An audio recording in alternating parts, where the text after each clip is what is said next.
Selamat hari Minggu, umat yang dikasihi Tuhan, Shalom. Damai sejahtera dan kesehatan selalu berserta kita semua. Selamat datang bagi umat yang baru pertama kali hadir. Majelis mengucapkan selamat beribadah dan bersekutu di GKJ Joglo.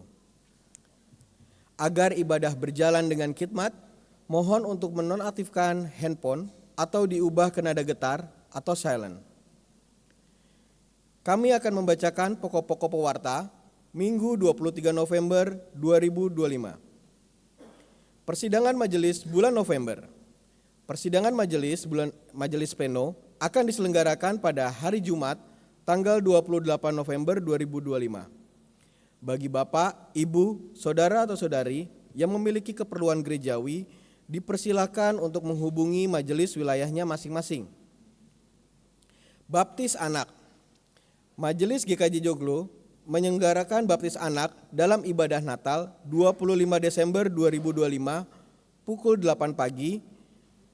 Bagi jemaat yang ingin membaptiskan anaknya dapat mendaftarkan diri ke sekretariat gereja atau majelis wilayahnya masing-masing. Perjamuan kasih.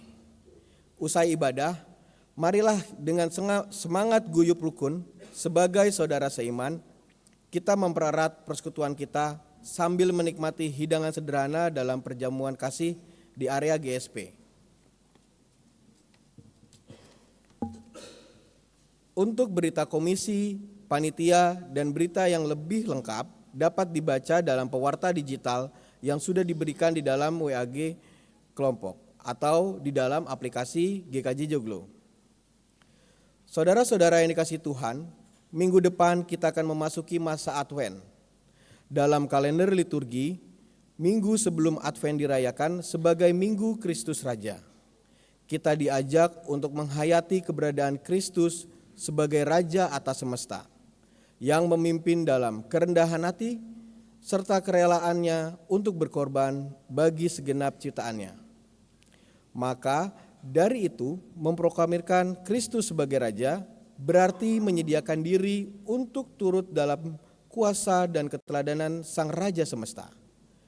Ibadah hari ini yang berdasar dari Kolose 1 ayat 15-23, ibadah akan dipimpin oleh Pendeta Widianto Nugroho.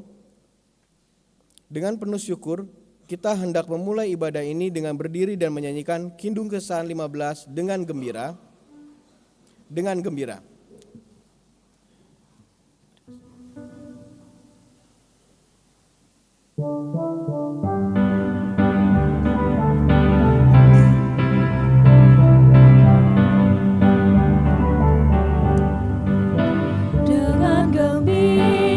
bersama melangkah, kita semua menghadap Tuhan, bertepuk tangan nyanyi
Saudara-saudara yang dikasihi Tuhan, marilah kita memulai ibadah pada saat ini yang kiranya berlangsung hanya di dalam nama Allah Tritunggal Maha Kudus, Bapa, Anak, dan Roh Kudus.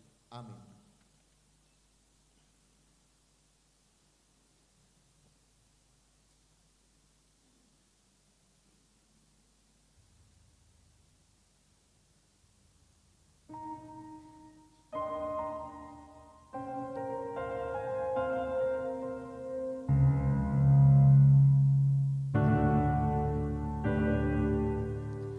Amin, amin, amin. Salam bagi saudara sekalian yang datang dalam nama Tuhan Allah mengasihimu. Dan mengasihimu juga. Saudara berkenankan untuk duduk.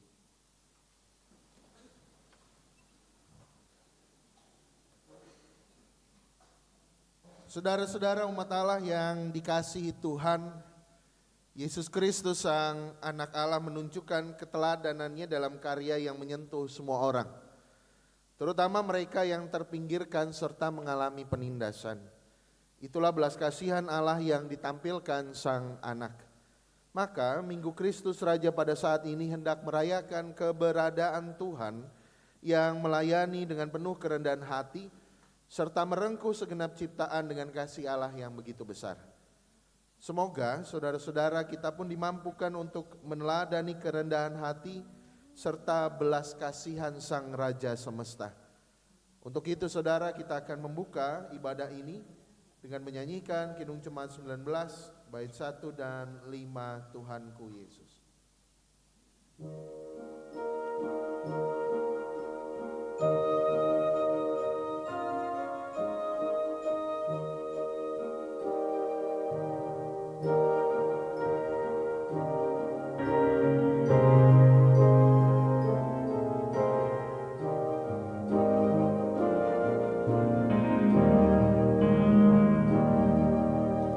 Tuhanku Yesus, Raja alam raya, Allah dan manusia.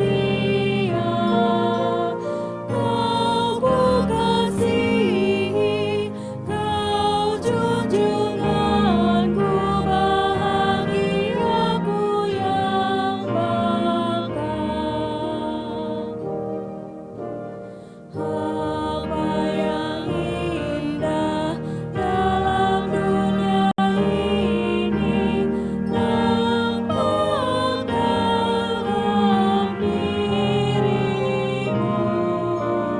yang maha indah, harta surgawi hanya Engkau ya Tuhanku.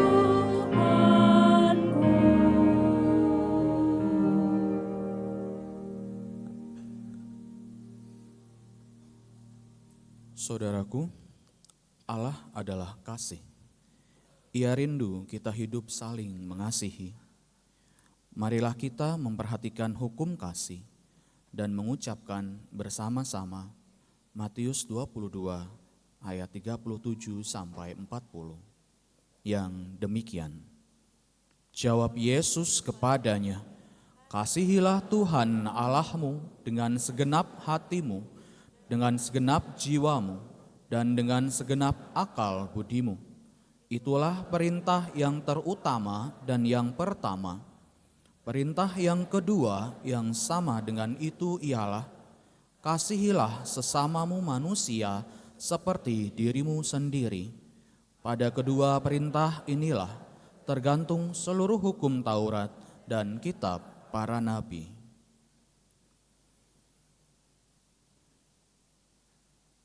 Marilah kita mohon pengampunan Allah atas salah dan dosa kita dalam doa penyesalan dan doa kepadanya.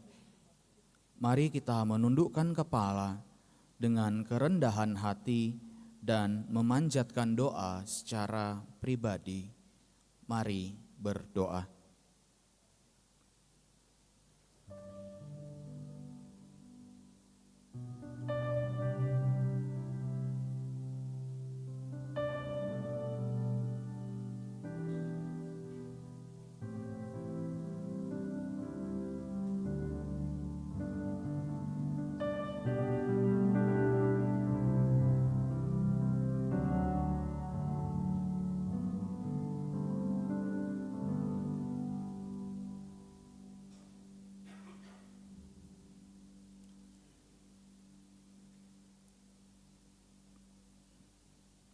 Demikianlah doa kami ya Tuhan.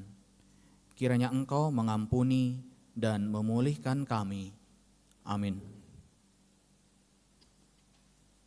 Mari kita respon bersama-sama dengan menyanyikan Kidung Jemaat 467 bait pertama dan kedua. Tuhanku bila hati kawanku.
Saudara-saudara, bagi kita yang dengan penuh kerendahan hati mendengarkan sabda Allah, tunduk di dalam firman-Nya, mengakui segala salah serta dosa kita, Allah menyatakan anugerah-Nya. Sebagaimana yang akan kita baca di dalam surat Ibrani pasal 9 ayat 27 sampai 28 yang demikian. Sama seperti manusia ditetapkan untuk mati hanya satu kali saja dan sesudah itu dihakimi, demikian pula Kristus hanya satu kali saja dipersembahkan untuk menanggung dosa banyak orang. Sesudah itu ia akan menyatakan dirinya untuk kedua kalinya, bukan untuk menanggung dosa, tetapi untuk menganugerahkan keselamatan kepada mereka yang menantikan Dia. Saudara-saudara yang dikasihi Tuhan, demikianlah berita anugerah dari Tuhan. Syukur kepada Allah. Dengan penuh sukacita, saudara, mari kita sambut anugerah Tuhan dengan bangkit berdiri dan nyanyikanlah Kidung Baru 129 bait 1 dan 2, Indah Mulia Bahagia Penuh.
Saudara-saudara, kita hendak mendengarkan sabda Tuhan, namun sebelum kita mendengarkan sabdanya, marilah kita memohon pertolongan Roh Kudus agar kita dimampukan untuk memahami, mengerti, terlebih melakukannya di dalam hidup keseharian kita.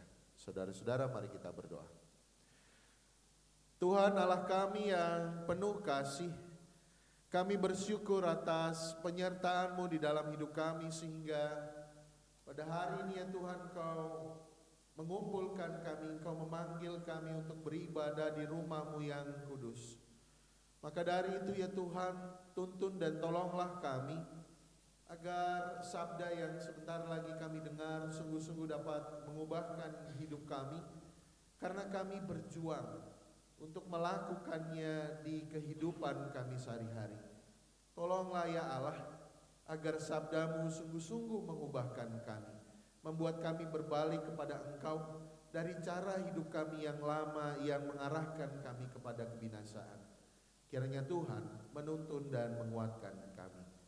Di dalam Kristus Yesus, Sang Sabda, yang menjadi manusia dan tinggal di antara kami berdoa dan memohon pertolongan-Mu. Amin. Saudara-saudara, saya mau mengajak saudara untuk membuka Alkitab saudara. Silakan buka dari berbagai versi Alkitab saudara, dan kita akan memperhatikan surat Kolose pasal 1 ayat 15 sampai dengan 23. Surat Kolose pasal 1 ayat 15 sampai 23. Jadi saudara buka dari manapun, tolong jangan ditutup dulu aplikasinya nanti ya. Kita akan belajar bersama-sama. Kolose 1 ayat 15 sampai 23. Alkitabnya juga jangan ditutup dulu ya saudara-saudara. Saya akan membaca menurut Alkitab terjemahan baru 2, surat Kolose pasal 1 ayat 15 sampai 23. Demikian firman Tuhan. Dialah gambar Allah yang tidak kelihatan, yang sulung lebih utama daripada segala yang diciptakan.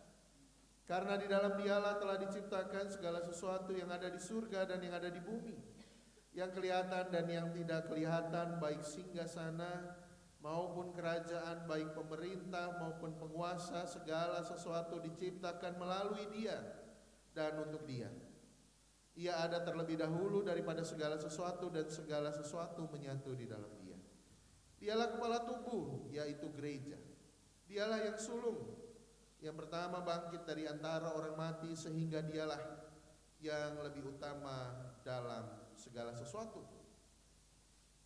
Karena seluruh kepenuhan Allah berkenan tinggal di dalam Dia. Dan melalui Dialah Allah memperdamaikan segala sesuatu dengan dirinya, baik yang ada di bumi maupun yang ada di surga, sesudah Ia mengadakan pendamaian dengan darah salib Kristus. Juga kamu yang dahulu hidup jauh dari Allah dan menjadi musuhnya, dalam hati dan pikiran seperti yang nyata dari perbuatanmu yang jahat, sekarang diperdamaikannya di dalam tubuh jasmani Kristus oleh kematiannya, untuk menempatkan kamu kudus dan tak bercela dan tak bercacat di hadapan-Nya. Sebab itu kamu harus bertekun dalam iman, tetap teguh dan tidak terguncang. Tetap teguh dan tidak berguncang. Dan jangan mau digeser dari pengharapan Injil yang telah kamu dengar dan yang telah dikabarkan di seluruh alam di bawah langit, dan yang aku ini, Paulus, telah menjadi pelayannya. Saudara-saudara yang berbahagia, adalah kita yang mendengarkan sabda Tuhan dan melakukan sabdanya di dalam hidup keseharian kita. Haleluya. Haleluya, haleluya, haleluya.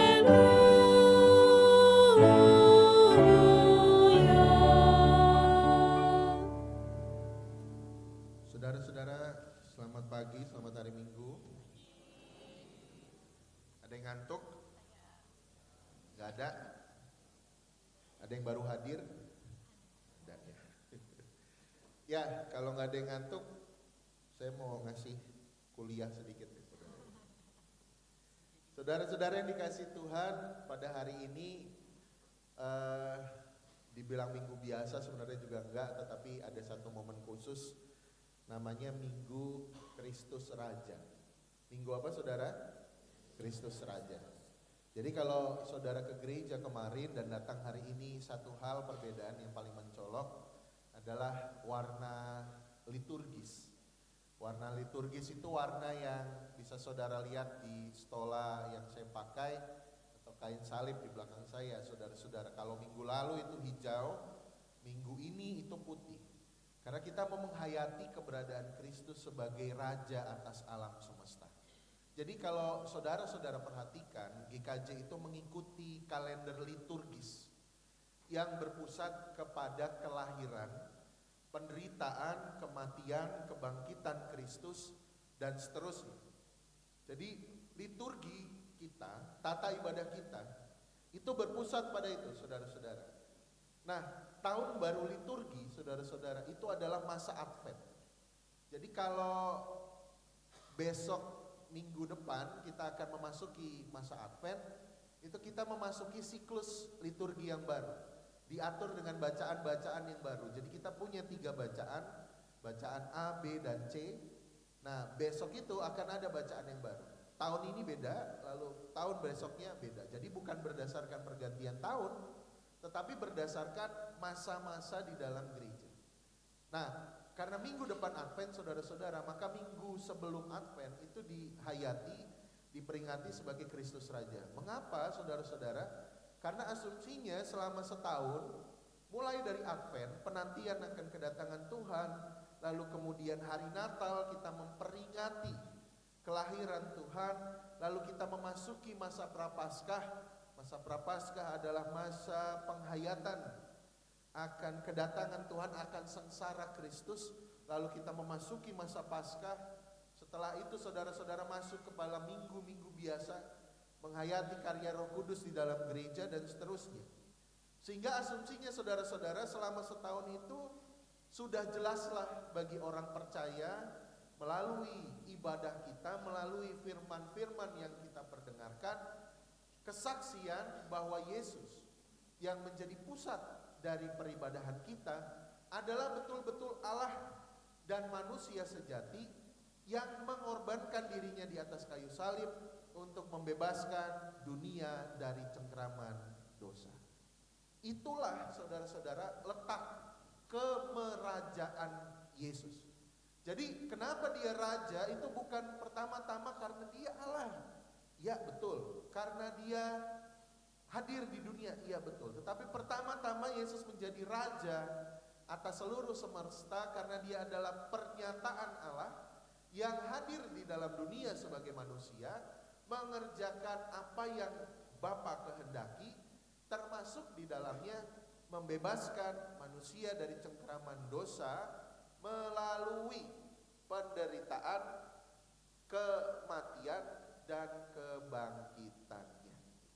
Jadi jelas saudara-saudara, itu kenapa kita menghayati Yesus sebagai Raja.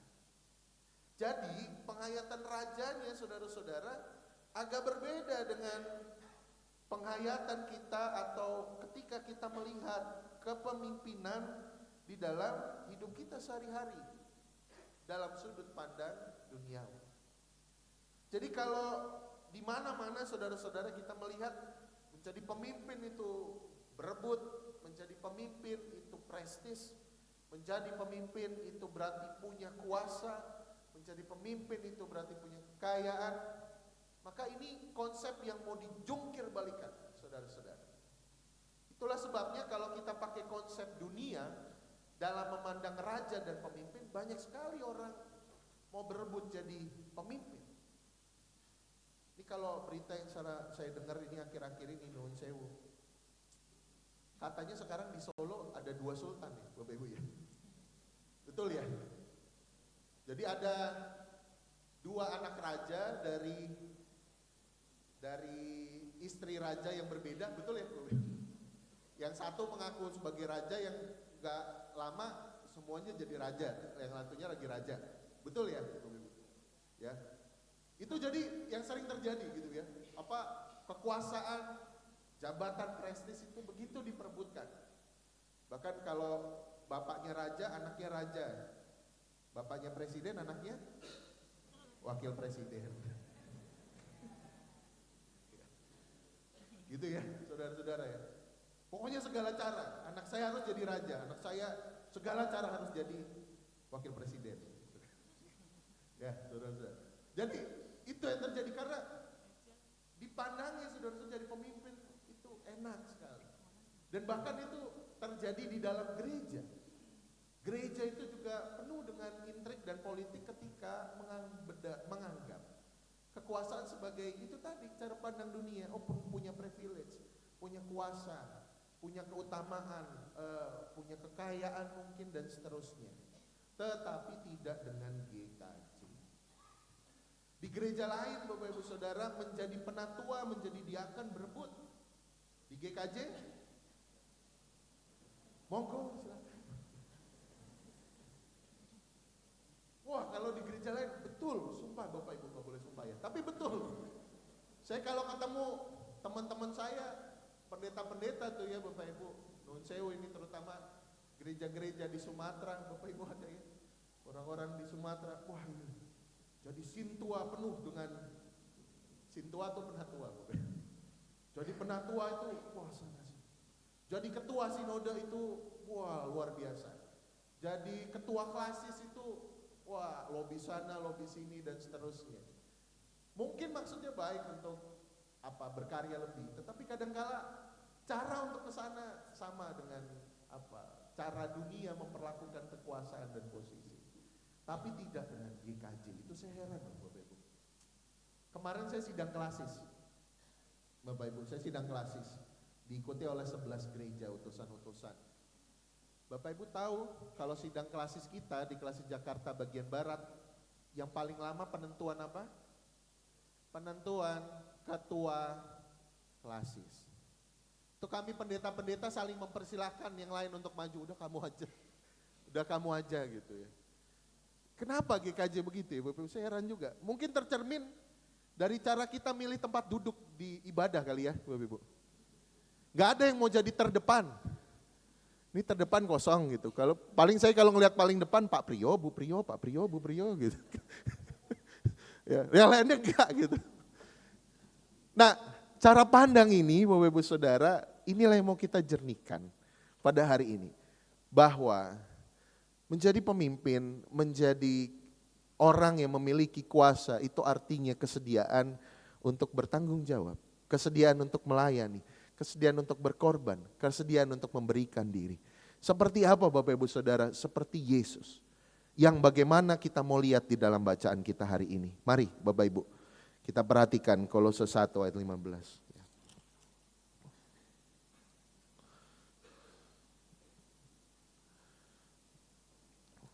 Saya bacakan untuk saudara-saudara, 1 Kolose pasal 1 ayat 15. Dialah gambar Allah yang tidak kelihatan, yang sulung, lebih utama dari segala yang diciptakan. Dialah gambar Allah yang tidak kelihatan, yang sulung, lebih utama daripada segala yang diciptakan. Karena dalam Dialah telah diciptakan segala sesuatu dan seterusnya. Mengapa Yesus menjadi Raja atas semesta? Mengapa Yesus menjadi sumber keteladanan kita? Yang pertama menurut Paulus, Bapak Ibu Saudara, Yesus adalah gambar Allah yang tidak kelihatan. Yang digunakan untuk menjelaskan kata gambar itu adalah eikon dalam bahasa Yunani. Kalau kemudian bahasa populernya, kalau Bapak Ibu pernah dengar icon, bahasa Inggrisnya, nah ini. Dari bahasa Yunani eikon atau gambar. Sebenarnya yang dimaksudkan dari kata gambar ini Bapak Ibu Saudara bukan sekedar tampilan visual. Jadi kalau kita lihat gambar misalnya ini, oh ini gambarnya begitu. Bukan sekedar ini. Tetapi adalah manifestasi atau perwujudan nyata dari sesuatu yang tidak terlihat.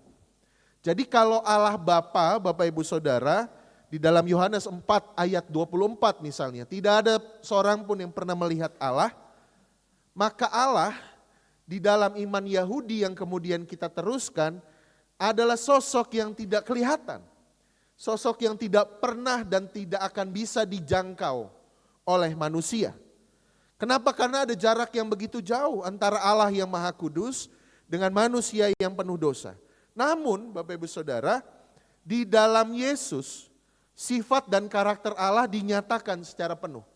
Jadi kalau kita diajarkan bahwa Allah itu adalah Tuhan yang penuh kasih, maka Yesus menunjukkan cara untuk mengasihi. Bagaimana ia mengampuni orang yang berdosa, bagaimana ia mengampuni orang yang bersalah kepadanya. Kalau kita bilang Allah adalah Tuhan yang maha adil, Maka kita akan melihatnya di dalam cara Yesus menegur dan membela yang tertindas. Dia menegur orang yang menindas dan membela mereka yang tertindas. Jadi kita melihat apa yang Allah lakukan itu melalui apa yang Yesus kerjakan. Lalu yang ketiga Bapak Ibu Saudara, kalau kita melihat kekudusan Allah, maka kita ditunjukkan bagaimana Yesus itu hidup di dalam kekudusan, ia berada tanpa dosa dan celah. Nah, gambar Allah itu berarti Bapak Ibu Saudara, kalau Yesus adalah kepenuhan gambar Allah, ialah yang menyatakan kehendak Allah secara sempurna di dalam kehidupan sehari-hari. Makanya saya heran Bapak Ibu Saudara ketika orang, bahkan termasuk orang Kristen, itu ragu soal Yesus. Bahkan mempertanyakan identitas keilahiannya. Benar gak sih Yesus Allah? Ya, kok bisa manusia jadi Allah dan seterusnya. Padahal kalau kita lihat di Kolose ini Bapak Ibu sudah jelas bahwa Allah menyatakan dirinya di dalam Yesus supaya manusia ini Bapak Ibu Saudara yang penuh keterbatasan melihat gambar Allah itu yang sejati, yang utama. Jadi kalau Allah bilang kasihilah sesamamu, maka Yesus menunjukkan bagaimana mengasihi manusia. Jadi ketritunggalan Allah Bapak Ibu Saudara itu bukan kelemahan dari kekristenan, tetapi kekuatan dari kekristenan. Jadi kita tidak usah meragu terhadap ketritunggalan Allah, tapi justru yakin dan bersyukur. Karena melalui pernyataan Allah di dalam ketritunggalannya, kita itu mendapatkan kesan yang pasti bahwa Allah itu mengasihi kita sampai-sampai ia hadir dalam rupa manusia dan menebus dosa-dosa manusia. Maka kemudian dijelaskan Bapak Ibu Saudara di dalam Kolose 1 ayat 22 Bapak Ibu Saudara. Kolose 1 ayat 22 dikatakan bahwa Yesus adalah jalan pendamaian kita. Kita sekarang diperdamaikan di dalam tubuh jasmani Kristus oleh kematiannya. Jadi diperdamaikan. Yesus adalah jalan pendamaian kita. Jadi melalui Yesus Allah memperdamaikan segala sesuatu dengan dirinya. Ini bukan sekedar perdamaian tapi memperdamaikan. Ini logikanya gini Bapak Ibu. Jadi zaman dulu orang Israel itu kalau berdosa dia harus mempersembahkan namanya korban pendamaian. Jadi asumsinya kalau berdosa kita itu melanggar perintah Allah dan kita berdosa di hadapan Allah. Kita nggak layak di hadapan Allah. Kita penuh kejahatan. Nah cara untuk menebus kejahatan itu bagaimana? Kita harus mengorbankan diri kita. Ada konsekuensi maut. Tetapi di dalam ibadah Israel, konsekuensi maut itu digantikan dengan mempersembahkan domba.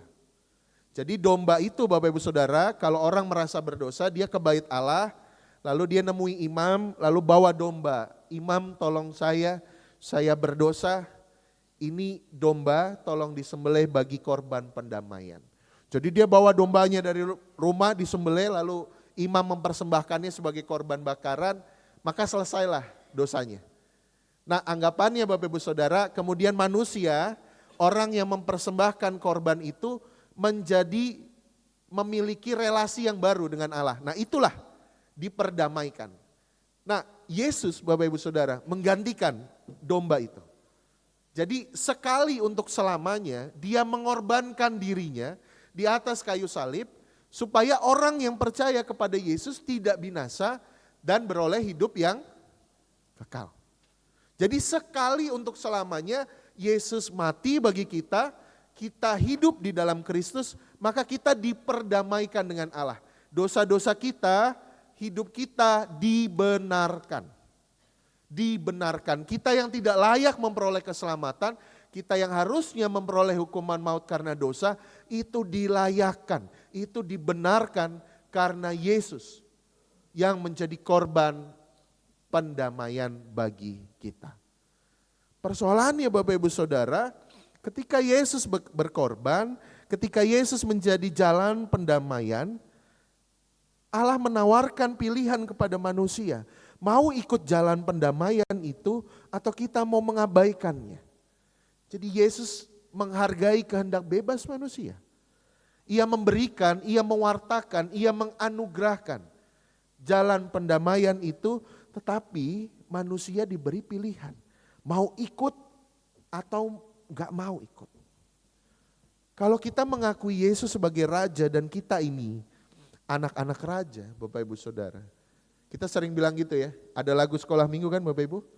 Aku anak Raja, Kau anak Raja, kita semua anak Raja. Apa artinya lagu itu? Artinya kalau kita mengakui kemerajaan Yesus, Bapak Ibu ikut, saudara-saudara ikut dalam jalan pendamaian itu. Artinya hidup saudara sebelum ikut Yesus dan sesudah ikut Yesus harus berbeda. Kalau dulu yang jadi raja di hidup saudara mungkin nafsu-nafsu saudara, mungkin kedagingan saudara, mungkin kemarahan saudara, mungkin hasrat saudara akan kekuasaan, hasrat saudara untuk dihormati, hasrat saudara untuk memenuhi segala harapan-harapan diri sendiri. Ketika Yesus menjadi raja dalam hidup saudara, ia menjadi jalan pendamaian kita, maka jangan lakukan apa yang tidak disukai oleh sang raja. Yang menjadi alasan kenapa kita harus diperdamaikan dengan Allah. Apa alasan itu? Dosa-dosa kita. Maka hidup kita harus menjadi hidup yang baru. Hidup yang bermakna tidak hanya bagi diri kita sendiri tetapi bagi sesama. Ada dua jenis orang di dunia ini Bapak Ibu Saudara. Kemarin saya ngobrol ya. Ya Bapak Ibu kalau ketemu orang ada dua jenis orang kita temui di dunia ini. Satu orang jenis pertama adalah ketika kita ketemu kita bersyukur telah bertemu orang itu. Jenis kedua adalah ketika kita ketemu, kita bersabar menghadapi orang itu. Saudara ngerti bedanya? Jadi kalau ketemu saudara, orang lain itu merasa bersyukur, apa harus bersabar? Bapak Ibu milih yang mana? Hah? Bersabar?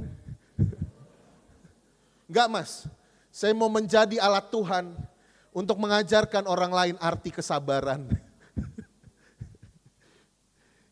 Jadi ketika Bapak Ibu datang, misalnya habis pulang di dalam keluarga atau masuk ke lingkungan kantor, saudara itu menjadi orang yang membuat lingkungan menjadi cerah, ceria, atau tiba-tiba kok jadi aneh, diem semua ya. Yang mana saudara? Atau saudara tiba-tiba ketinggalan berita di kantor, di RT, oh rupanya ada grup WA yang saya nggak ada di dalamnya. Jadi ada dua jenis orang, Bapak Ibu Saudara. Ya, ketika ketemu orang itu, kita bersyukur bertemu orang itu, atau yang kedua apa? Bersabar. Nah, orang-orang yang sudah ditebus dan diselamatkan oleh Tuhan, ketika kita ketemu orang lain, kita membuat orang lain bersyukur. Bersyukur kenapa? Ih, baik banget ya. Kok dia ramah sekali ya? Gitu ya. Saya padahal gak cerita apa-apa, tetapi kemudian dia mau nemenin saya mau ditolong misalnya. Saya cerita sedikit aja, tapi kemudian kok dia hadir buat saya. Jadi anak-anak raja, Bapak Ibu Saudara, haruslah orang-orang yang kalau ketemu orang lain, membuat orang lain bersyukur. Jangan membuat orang lain bersabar, kelakuannya sabar, Gusti, sabar. Gitu Bapak Ibu Saudara, itu paling sederhana. Lalu apa konkretnya Bapak Ibu bisa rumuskan di dalam hidup masing-masing. Kalau ketemu orang lain perhatikanlah dia dengan tulus, dengarkanlah keluhan dan seruannya. Hei anak-anak muda, kalau orang tuamu ngomong dengan engkau, letakkan sejenak HP-mu. Lalu dengarkan orang tuamu baik-baik. Betul Bapak Ibu? Semangat nih. Nih ibu-ibu yang semangat nih. Tapi sebaliknya, hai ibu-ibu, hai bapak-bapak, hai eyang-eyang, ketika anak-anakmu, ketika cucu-cucumu cerita, jangan biarkan mereka cerita satu kalimat, engkau membalasnya satu paragraf. Betul teman-teman? Mas Andre santai. Gitu. Sehingga kalau ketemu dengan orang tua kita, kalau ketemu anak kita, ketemu saudara persekutuan, ada kerinduan karena kita bersyukur ya ketemu saudara seiman, bersyukur ketemu anak, bersyukur ketemu dia ya.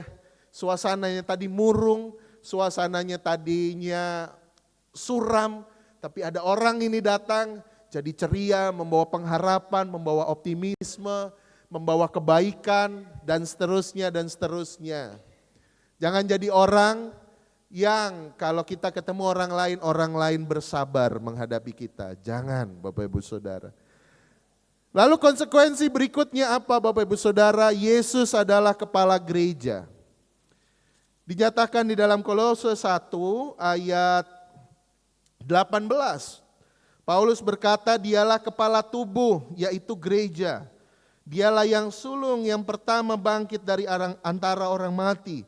Sehingga dialah yang lebih utama dari segala sesuatu. Dialah kepala tubuh. Jadi kemerajaan Yesus mengubah hidup pribadi kita. Jadi orang yang menjadi alasan orang lain untuk bersyukur. Karena senang berjumpa dengan orang-orang Kristen yang sudah diperbaharui. Hidupnya jadi manusia baru. Jadi orang senang ketemu kita karena kita membawa berkat. Yang kedua Bapak Ibu Saudara, Yesus menjadi Raja itu mengubah cara kita bersekutu. Itu mengubah cara kita memaknai gereja. Gereja bukan lagi menjadi tempat Bapak Ibu Saudara di mana kita merasa tidak nyaman. Tetapi gereja justru menjadi tempat bertumbuh karena kepala gereja adalah Kristus. Gereja ini milik Yesus. Gereja ini milik siapa Bapak? GKJ Joglo milik Yesus. Yuk bilang sama-sama. GKJ Joglo milik Yesus. GKJ Joglo bukan milik majelis. GKJ Joglo bukan milik pendeta. GKJ Joglo bukan milik golongan tertentu. GKJ Joglo milik Yesus.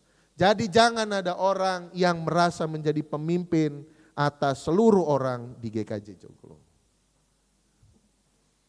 Kadang Bapak Ibu Saudara rasa kepemilikan kita itulah yang menghambat karya Yesus di dalam gereja. Rasa kepemilikan kita itulah yang menghambat karya Yesus. Kenapa? Kok bisa gitu?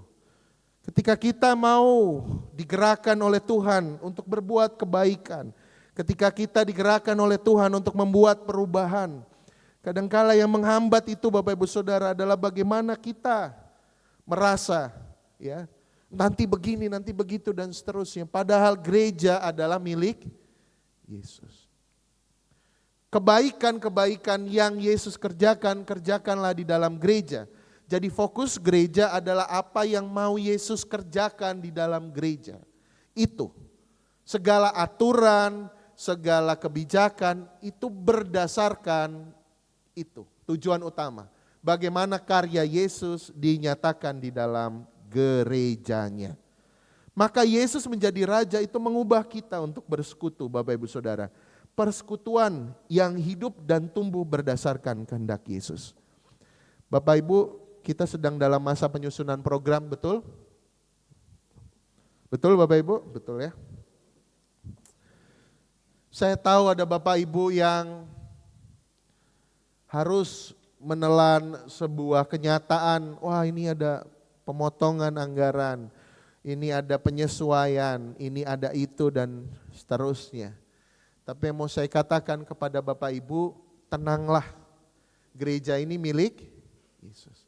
Maka segala sesuatu akan dicukupkan oleh Tuhan Yesus. Bapak Ibu yang telah lama di GKJ Joglo, pernahkah gereja ini berkekurangan? Pernah, Ibu? Pernah kita tidak bisa menyelenggarakan kegiatan karena tidak ada anggaran? Pernah Bapak Ibu? Enggak. Pernah GKJ Joglo tidak ada kegiatan sama sekali karena tidak anggaran? Tidak ada anggaran? Tidak. Maka alihkan fokus kita dari sana menjadi kegiatan apa, pelayanan apa yang mau Yesus kerjakan di gereja. Anggaran dan dana akan dicukupkan oleh Tuhan. Dan kita semua yang menjadi cara Tuhan untuk mencukupkan gereja ini. Bapak Ibu pengurus komisi dan tim, mari tetap berpengharapan. Mari tetap berjalan di dalam jalan Tuhan. Saya tahu mungkin gak enak harus mengalami penyesuaian anggaran. Tapi percayalah Bapak Ibu Saudara, Tuhan yang cukupkan. Segala sesuatu akan diselenggarakan oleh Tuhan. Karena pada akhirnya pemimpin gereja ini adalah Sang Raja atas semesta. Tugas kita Bapak Ibu Saudara menjadi murid-murid Sang Raja, menjadi anak-anak Sang Raja yang taat dan setia. Amin. Saat teduh bagi kita.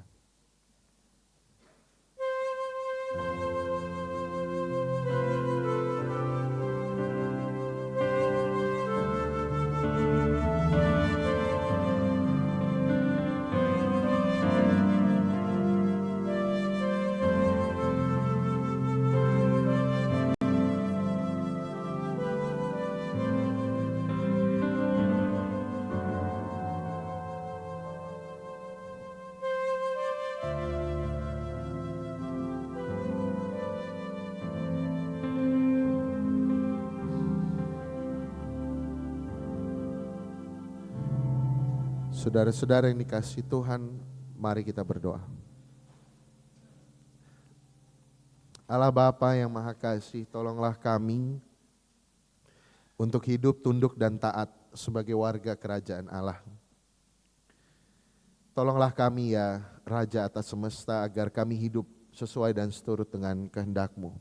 Di dalam kami bertutur, di dalam kami berpikir, di dalam kami bekerja, di dalam kami bergereja. Agar karya Tuhan nyata atas kehidupan kami. Ya Allah yang penuh kasih, kiranya Engkau menguatkan kami di dalam segala pergumulan yang kami alami dalam hidup kami sehari-hari. Kami yang sakit ataupun dalam proses penyembuhan, Bapak Ignatius Sekso Yudiono, Ibu Rini Subekti, Diakan Mardiono, Saudara Daniel Ananda Asa Karunia, Saudara Abimoro, Bapak Edi Siregar. Kiranya Allah berkenan untuk hadir dan menguatkan saudara-saudara kami ini. Di dalam segala pergumulan mereka hanya kasih Tuhan yang menuntun dan menguatkan. Kami berdoa ya Tuhan untuk keluarga kami masing-masing di dalam pergumulannya. Kami berdoa bagi para lanjut usia. Kami berdoa bagi para pasangan-pasangan muda. Kami berdoa bagi anak-anak yang harus berada jauh dari orang tua mereka. Dan orang tua yang harus mendapati anak-anaknya merantau karena berbagai alasan. Kiranya Tuhan juga menyertai relasi, komunikasi, visi di dalam keluarga. Agar hanya mengarah kepada kasih dan penyertaan-Mu saja. Ya Tuhan Allah yang penuh kasih. Kami juga berdoa bagi para orang tua tunggal yang harus berjuang. Menjadi ayah sekaligus menjadi ibu bagi anak-anak mereka. Tolong kuatkan saudara-saudara kami ini ya Tuhan. Agar mereka mendapatkan kelegaan, agar mereka mendapatkan penghiburan hanya di dalam relasi yang utuh dan kekal bersama dengan Sang Bapa. Ya Tuhan yang penuh kasih, kami juga berdoa bagi saudara-saudara kami yang tengah mendambakan momongan dan menambahkan pasangan di dalam kehidupannya. Kiranya Tuhan sertai agar saudara-saudara kami ini terus berpengharapan di dalam Tuhan. Karena hanya Tuhanlah yang mengerjakan kebaikan di dalam hidup kami. Allah yang penuh kasih, inilah kami ya Tuhan di dalam segala keterbatasan kami. Kiranya Engkau memberkati gereja kami ya Tuhan. Inilah gereja-Mu ya Allah. Bentuklah kami seturut dengan mau-Mu dan arahkanlah kami seturut dengan arah-Mu. Dan ajar kami untuk ikut di dalam pengajaran dan keteladanan-Mu sehingga gereja ini bertumbuh di dalam arah yang Engkau kehendaki. Kami harus mengalami berbagai penyesuaian di dalam masa-masa transisi menuju tahun 2026, terutama terkait dengan program kegiatan yang kami kerjakan. Ya Tuhan yang penuh kasih, ajar kami untuk memandang ini sebagai cara untuk mengelola gereja dengan baik, dengan penuh rasa syukur. Kami tahu ya Tuhan bahwa Engkau yang mencukupkan kami. Kami tahu ya Tuhan Engkau yang memperlengkapi kami. Tolonglah kami agar kami meletakkan kehidupan bergereja kami di dalam kasih setia Tuhan yang nyata, yang terus membersamai kami. Bahkan hingga kami berada di titik ini, kami tidak pernah menyangka akan berada di titik ini ya Tuhan. 30 tahun sudah usia kami. Dan kiranya Allah menyertai perjalanan gereja ini selanjutnya. Menghadapi berbagai krisis kehidupan, menghadapi berbagai situasi terjadi. Kami berdoa agar GKJ Joglo senantiasa memberitakan kerajaan Allah, membawa pengharapan kepada dunia yang tengah dilanda duka. Sertai GKJ Kanaan dan GKJ Bumi Indah dalam proses pembangunan yang mereka lakukan. Kiranya hanya Tuhan sajalah yang menjadi pandu di dalam segala kehidupan bergereja kami semua, baik di GKJ Joglo maupun di tingkat klasis dan sinode. Terima kasih Tuhan untuk kasih setiamu, kuatkanlah kami untuk menghidupi firman Tuhan dari sekarang sampai selama-lamanya. Dalam Kristus Yesus kami berdoa. Amin.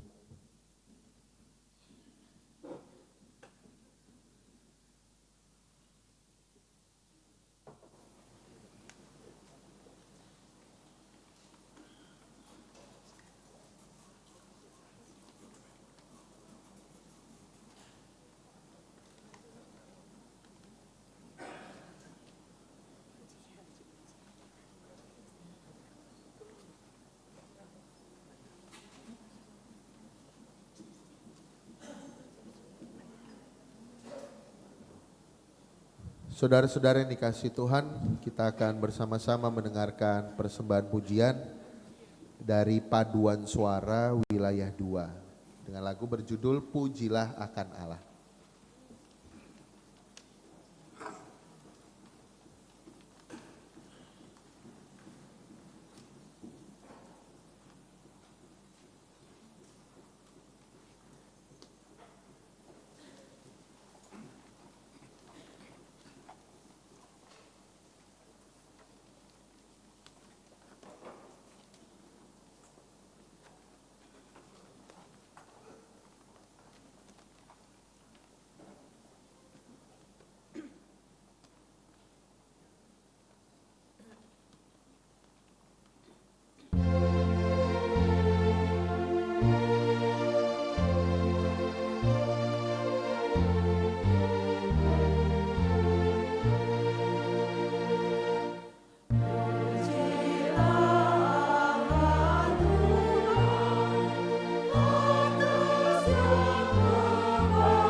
Terima kasih untuk persembahan pujian yang telah disampaikan.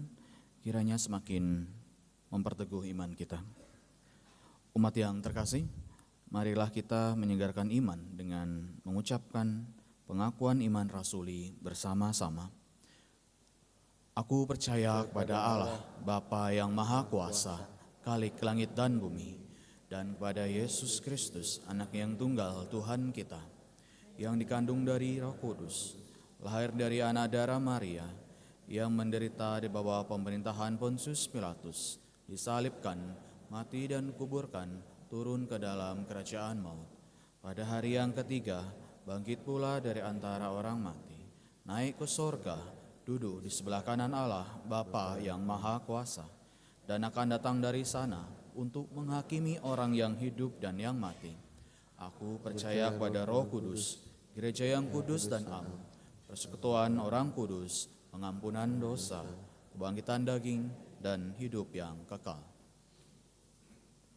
Umat dipersilakan untuk duduk kembali.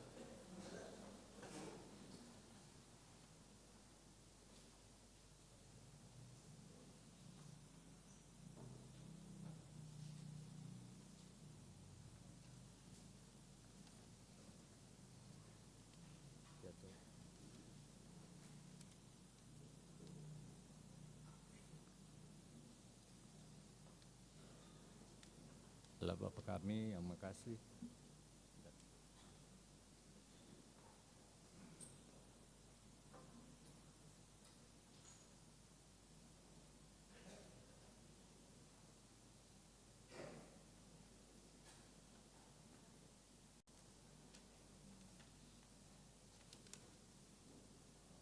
Umat Tuhan yang terkasih, marilah kita mengumpulkan ungkapan syukur bagi Tuhan, baik bagi para majelis dan petugas.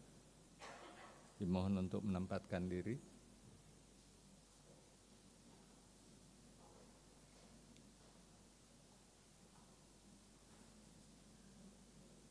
Persembahan yang akan kita kumpulkan pada hari ini adalah persembahan mingguan dan bulanan.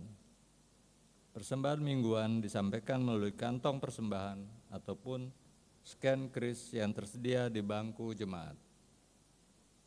Dan persembahan bulanan melalui kotak persembahan ataupun transfer ke rekening yang tertera pada layar. Persembahan akan kita kumpulkan dengan menyanyikan kidung jemaat. Nyanyikanlah kidung baru 199 bait 1 dan 2. Sudahkah yang terbaik kuberikan?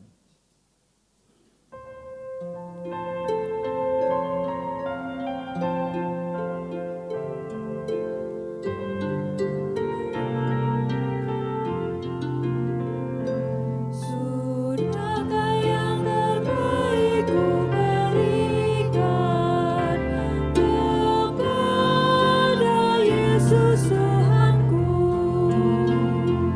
Besar pengorbanan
Mari kita menyampaikan persembahan ini dengan doa. Allah Bapa yang Maha Kasih, tiada hentinya Engkau berikan berkat dalam hidup ini kepada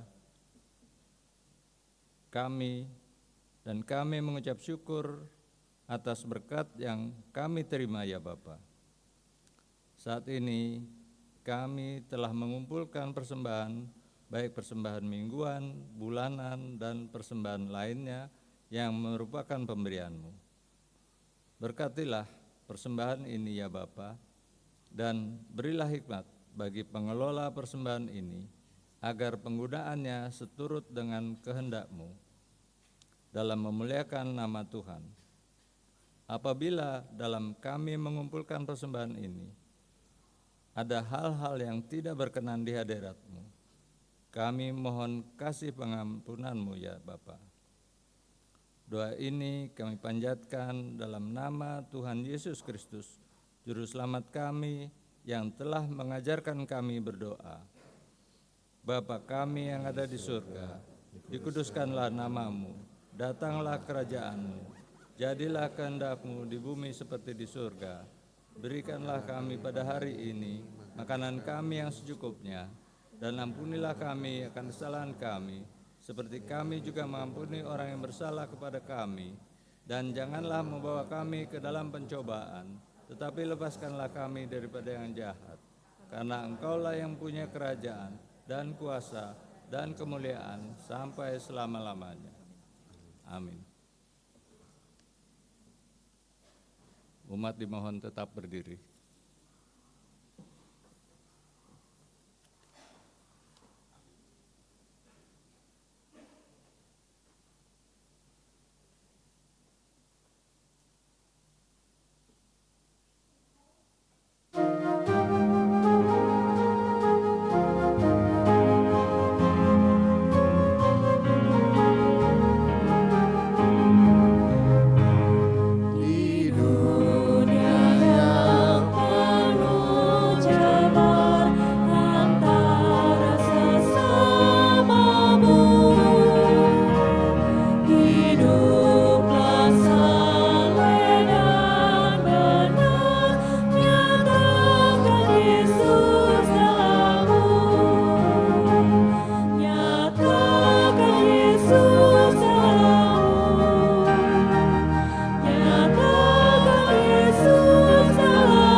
Saudara-saudara yang dikasihi Tuhan, arahkanlah hatimu kepada Tuhan.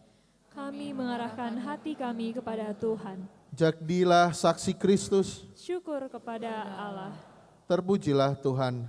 kini dan selamanya. Saudara-saudara, pulanglah dalam damai sejahtera Allah, jadikanlah Kristus Raja di dalam hati dan kehidupanmu, sehingga engkau senantiasa meneladaninya, dan Allah mengiringimu dalam berkat-Nya. Tuhan memberkati engkau dan melindungi engkau. Tuhan menyinari engkau dengan wajah-Nya dan memberi engkau kasih karunia. Tuhan menghadapkan wajah-Nya kepadamu dan memberi engkau damai sejahtera. Amin.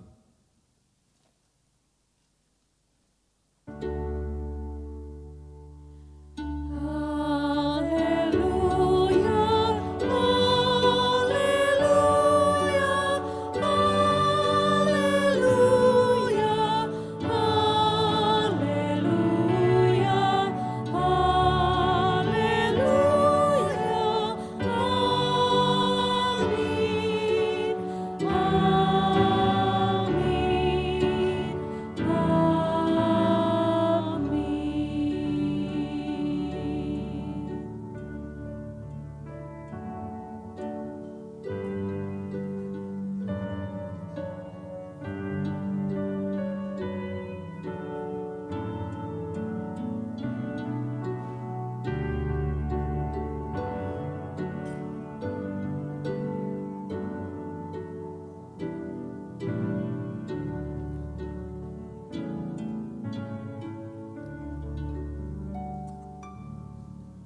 yang terkasih, usai ibadah, panitia mengundang jemaat untuk terlibat di dalam bazar.